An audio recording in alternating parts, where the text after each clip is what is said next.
1971 সালে 16 ডিসেম্বর আমরা এই বিজয় দিবস পেয়েছি। পাকিস্তানি হানাদার বাহিনীদেরকে পরাজিত করে দীর্ঘ 9 মাস রক্তক্ষয়ী যুদ্ধের মাধ্যমে 30 লক্ষ শহীদের রক্তের বিনিময়ে, মা বোনদের ইজ্জতের বিনিময়ে আমরা পেয়েছি এই স্বাধীনতা। 1947 সাল পর্যন্ত আমরা ছিলাম ব্রিটিশের অধীনে। ব্রিটিশরা আমাদের শাসন করেছিল। তারপরে ব্রিটিশদের কাছ থেকে 1947 সালের 14 আগস্ট আমরা স্বাধীনতা পেয়েছিলাম।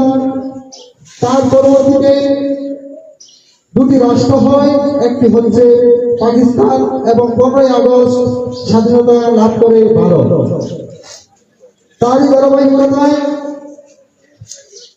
যখন পাকিস্তান হয়, পাকিস্তানের দুটি ভাগে বিভক্ত ছিল। একটি ছিল পূর্ব পাকিস্তান আর একটি ছিল পশ্চিম পাকিস্তান।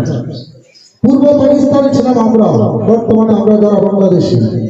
কিন্তু পাকিস্তানি সরকার আমাদের মধ্যে বৈষম্য সৃষ্টি করেছিল। তারা আমাদেরকে কোনোভাবে আমাদের ন্যায্য অধিকার দেয় নাই। এমনকি আমাদের ভাষা নিয়েও তাদের এলার্জি ছিল। সেই জন্য 1949 সাল থেকে ভাষা আন্দোলনের ধারাবাহিকতা শুরু হয়। 1949 সালের 11 মার্চ পূর্ব পাকিস্তানের ছাত্ররা ধর্মঘট পালন করে। এই ধর্মঘট চলতে চলতে 1952 সালে সেটা সম্পূর্ণভাবে লকডাউনে রূপ নেয়। 1952 সালের 21 ফেব্রুয়ারি পূর্ব পাকিস্তানের ছাত্ররা বাংলা ভাষাকে রাষ্ট্রভাষা হিসেবে স্বীকৃতি দেওয়ার দাবিতে কঠোর আন্দোলন করে বলে পাকিস্তানি সরকার এই আন্দোলনকে দমন করার জন্য পুলিশ বাহিনী পাঠায়, যারা নিরস্ত্র বিক্ষোভকারীদের উপর গুলি চালায়। এই ঘটনায় সালাম, বরকত, রফিক, জব্বার এবং অন্যান্য ছাত্ররা তারা শহীদ হয়। তার পরবর্তীতে আমরা পেয়েছি আমাদের ভাষা, কিন্তু তবুও তারা আমাদের উপর নির্যাতন চালাইতেই থাকে। তারা বিভিন্নভাবে আমাদেরকে নির্যাতন করে। তারই প্রেক্ষিতে 1966 সালে বাংলাদেশের সাবেক প্রেসিডেন্ট বঙ্গবন্ধু শেখ মুজিবুর রহমান উনি 6 দফা আন্দোলনের ডাক দেন। তিনি 6 দফা পেশ করেন যে আমাদের এই 6 দফা মানতেই হবে। এই 6 দফা হচ্ছে বাঙালি জাতির মুক্তির সনদ। 6 দফা আন্দোলনের প্রত্যেকটি পদক্ষেপ ছিল বাঙালি জাতির পক্ষে। তবুও তারা আসছে সেই 6 দফা আন্দোলনকে তারা মানতে রাজি নয়। তার পরবর্তীতে 1969 সালে সেটি গণ অভ্যুত্থানের রূপ নেয়। গণ অভ্যুত্থানে হাজার হাজার মানুষ পথে প্রান্তরে বেরিয়ে পড়ে। তারা তাদের ন্যায্য অধিকার আদায়ের জন্য, তারা নিজেদের স্বাধীনতার জন্য তারা বেরিয়ে পড়ে। এক পর্যায়ে দেখা যায় 1970 সালে নির্বাচন অনুষ্ঠিত হয়।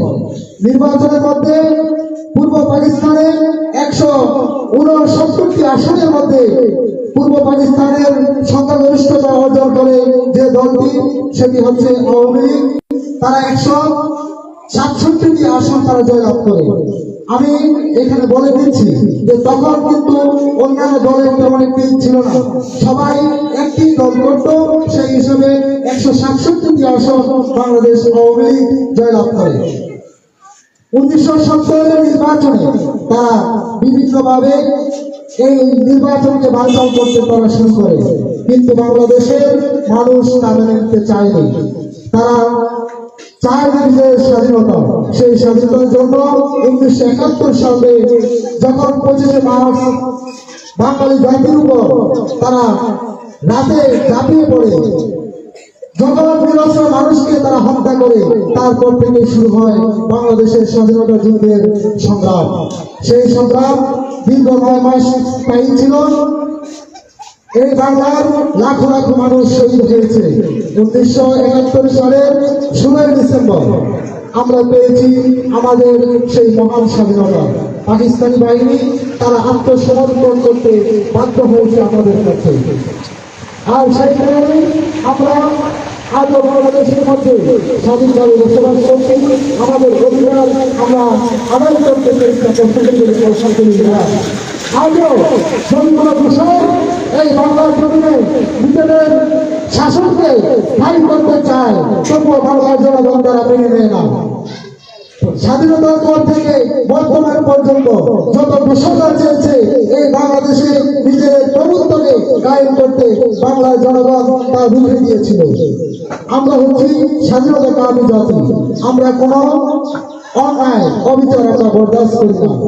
ইনশাআল্লাহ আমরা আমাদের এই সার্বভৌমত্ব রক্ষার জন্য নিজেদের জান মাল রক্ত দিতে সবসময় প্রস্তুত আছি ইনশাআল্লাহ।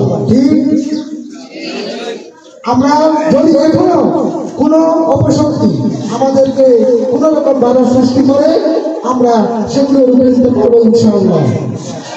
আল্লাহ পাক রব্বুল আলামিন যেন আমাদের সবাইকে আমাদের এই সার্বভৌমত্ব রক্ষার তৌফিক দান করেন।